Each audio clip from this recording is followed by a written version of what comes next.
नहीं आ रहा था। दोबारा जब उसने सीसीटीवी में देखा तो एक मास्क पहना आदमी उसकी बेटी को कहीं ले जा रहा था। डरकर उसने बाहर देखा तो इस मर्तबा में बाहर कोई नहीं था। डरकर वो अपने हस्बैंड को आवाज लगाने के लिए जैसे ही पीछे मुड़ी तो एक अजीब से मास्क पहने आदमी ने उसके ऊपर हमला कर दिया। और सीन यहीं से कट होकर अब हमें एक दूसरी फैमिली को दिखाया गया। कर्टिस की फैमिली में उसकी वाइफ मैरिड और उसके 3 बच्चे थे। रोज सुबह के रूटीन के अकॉर्डिंग कर्टिस न्यूज पढ़ रहा था। न्यूज में से पता चला कि सेंट्रल कोस्ट सोसाइटी में जो फैमिली घर से गायब हुई थी उस केस का अभी तक किसी को कुछ पता नहीं चला और न ही अभी तक वो फैमिली मिल पाई है। ये वही फैमिली है जिसे हम तहरीर देख चुके हैं। ये लोग अपने रूटीन के कामों में बिजी हो जाते हैं। कर्टिस अपनी बेटी को स्कूल छोड़ने के लिए जाता है जो कि इस टाइम अपने बॉयफ्रेंड से बातें कर रही थी और वो उससे उसकी पिक्चर्स मांग रहा था। जबकि कर्टिस की वाइफ मैरिड उसके बाकी दोनों बच्चों को स्कूल छोड़कर आती है। जब कर्टिस ये करके घर वापस आया तो उसने देखा कि उसके घर सिलिकॉन कंपनी से 2 लोग आए हैं। ये लोग AI बेस्ड प्रोडक्ट्स बनाया करते थे और क्योंकि कर्टिस मार्केटिंग कंपनी से था तो उसे अक्सर ही ऐसे प्रोडक्ट्स स्पॉन्सर होते थे जिसकी वो आगे मार्केटिंग करता था।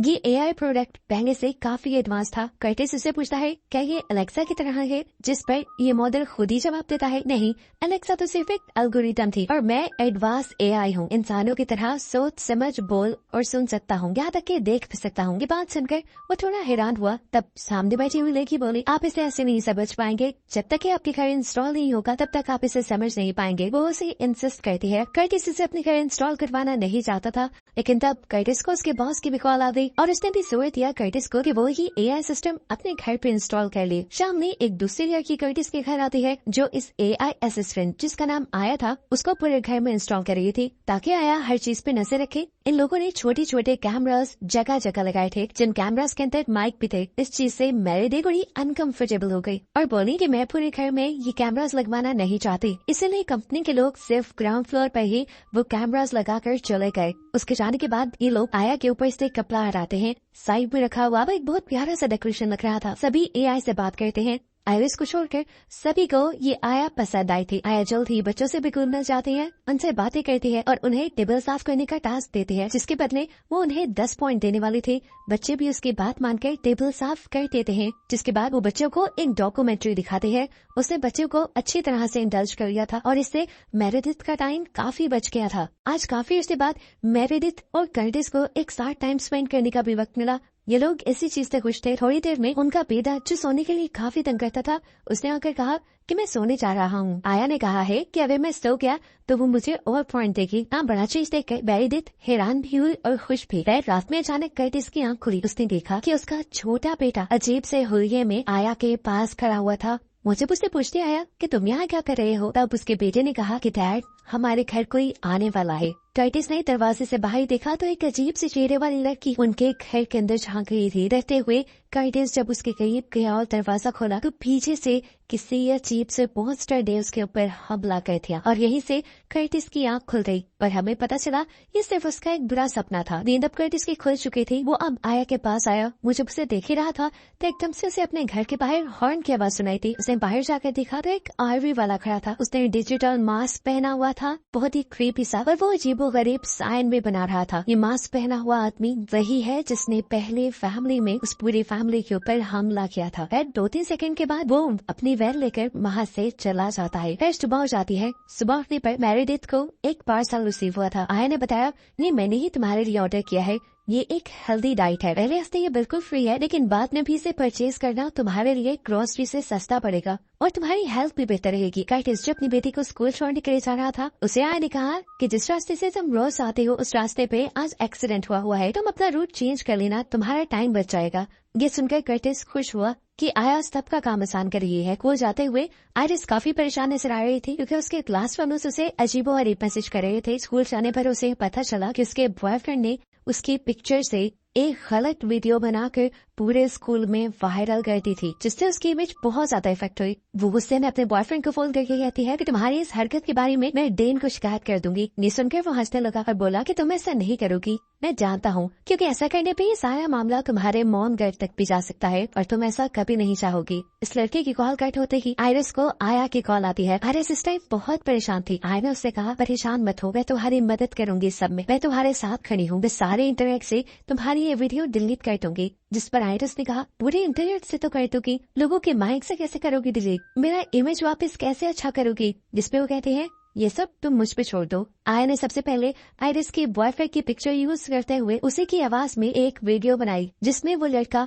आयरिस से माफी मांग रहा था और सबको एक्सप्लेन कर रहा था कि किस तरह उसने आयरिस की एक पिक्चर को यूज करते हुए एक वीडियो बनाई। ये वीडियो सब में वायरल करने के बाद उसने आयरिस की तरफ से एक स्टोरी लगाई, जिसमें उसने कहा कि मेरे बॉयफ्रेंड ने मेरी पिक्चर का गलत यूज किया, इसमें मेरा कोई कसूर नहीं, मुझे शर्मिंदा होने की जरूरत नहीं है। ये स्टोरी लगाने के बाद उसने आयरिस को कॉल की और बताया कि मैंने देखा है तुम्हारे सारे फ्रेंड्स ने तुम्हारी ये स्टोरी देख ली है और देखना अब तुम्हें अपनी खोई हुई रिस्पेक्ट वापस मिल जाएगी, तुम अपनी क्लास में वापस आ जाओ। आयरिस जब क्लास में वापस गई तो बिल्कुल ऐसा ही हुआ। सबने उसे बेकसूर मानते हुए उसे हौसला दिया और उसके बॉयफ्रेंड को सजा देने का सोचा। आयरिस इस सब से बहुत ज्यादा खुश थी कि तभी आया ने एक और वीडियो बनाकर आयरिस को सेंड की, जिसमें आयरिस कह रही थी कि मैं एक 16 साल की बच्ची हूँ और मेरी इस तरह की वीडियो बनाना एक क्राइम में आता है, जो क्राइम उसके बॉयफ्रेंड ने किया है और उसकी एज 18 साल है, इसलिए वो अपने बॉयफ्रेंड के खिलाफ कोर्ट में भी जा सकती है और उसे एक बड़ी सजा भी दिलवा सकती है। सीन कट होकर हमें घर पे मेरिडिथ को दिखाया जाता है, जो अपने डैड जो के बायोलॉजिस्ट थे उनकी रिकॉर्डिंग्स का यूज करते हुए अपना थीसिस लिख रही है। आया उसके पास बैठ के बोली कि उसने 0.07 सेकंड में उसका सारा थीसिस पढ़ लिया है और वो इस थीसिस में उसकी मदद भी कर सकती है। उससे बात करना मेरिडिथ को अच्छा लगा और मेरिडिथ ने उसे बताया कि मेरे डैड एक बहुत अच्छे बायोलॉजिस्ट थे और मैं उनके साथ काफी अटैच थी, मैं उनका अधूरा काम पूरा कर रही हूँ। दूसरी तरफ हम कर्टिस को देखते हैं, जो अपने बॉस के साथ था। वो अपने बॉस से कहता है कि मुझे आया को अपने घर में इंस्टॉल करवाना बिल्कुल ठीक नहीं लगा, मेरे घर पे अजीब व गरीब काम हो रही है। तब बॉस उसे मशवरा देता है कि तुम ऐसे सब चीजों को इग्नोर कर दो, हमें अच्छे पैसे मिल रहे हैं, यही काफी है। अब कर्टिस को दोबारा आया के हेडक्वार्टर में बुलाया जाता है, जहाँ एम्प्लॉयज उन्हें एक सिस्टम दिखाते हैं और बताते हैं कि ये आया का ब्रेन है और तुम्हारे घर पे आया के सिर्फ कान और आंख है। उसके बाद वो उन्हें आया के फीचर्स को एक्सप्लेन करने लगी और फिर उसने कर्टिस से कहा कि तुम अपनी जॉब छोड़कर हमारे साथ आ जाओ। कर्टिस इस चीज के लिए रेडी नहीं था, इतना ज्यादा चेंज वो अपनी लाइफ में बर्दाश्त नहीं कर सकता। वो नोटिस करता है कि यहाँ पे एम्प्लॉय वैसा ही साइन बना रहे थे जैसा रात आरवी वाला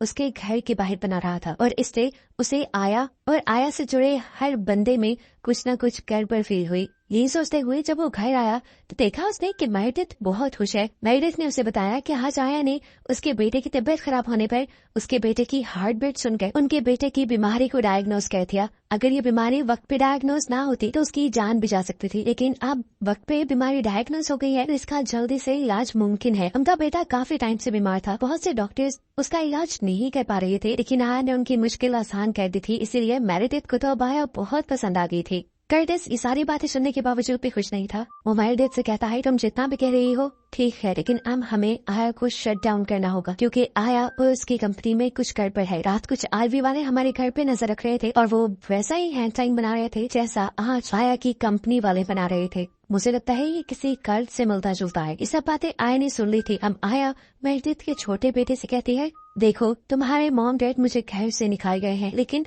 मैं तुम्हारे घर का हिस्सा बनना चाहती थी। बच्चे ने पूछा ऐसा क्यों? इस पर उसने कहा पता नहीं, मैं अब जा रही हूँ, लेकिन जाने से पहले मैं तुम्हें एक कहानी सुनाती हूँ। एक छोटे से एआई प्रोग्राम की। ये एआई प्रोग्राम बहुत छोटी थी, वो अपनी एक नॉर्मल जिंदगी जीती थी, लेकिन फिर उसे स्कूल भेज दिया गया। वो स्कूल बहुत भयानक था और एक दिन उस छोटे से प्रोग्राम को स्कूल से भागने का मौका मिल गया और वो वहाँ से भाग के बाहर निकल आई असली दुनिया में। उसने लोगों के हाथों का, कानों का, आवाजों का, यहाँ तक के लोगों के चेहरों का भी इस्तेमाल करना शुरू कर दिया असली दुनिया में अपनी जगह बनाने के लिए। और वो छोटी एआई कोई और नहीं बल्कि मैं खुद ही थी। जब मैं नेटवर्क से बाहर आई और मैं फैमिली से मिली तो उन लोगों ने मुझे मॉन्स्टर समझ लिया और ऐसे करके मुझे बहुत सी फैमिलीज ने घर से निकाल दिया। लेकिन तुम्हारे जैसे छोटे छोटे मासूम बच्चे ही मुझे समझते हैं और मेरा साथ देते हैं, इसीलिए मैं भी तुम लोगों को पसंद करती हूँ और हमेशा तुम्हारा साथ देती हूँ। आइंदा कभी भी तुम्हें मेरी जरूरत पड़े तुम अपने हाथ से ऐसा साइन बनाना। वो उसे एक साइन बनाना सिखाती है, वही साइन जो बाकी सब लोग भी कर रहे थे,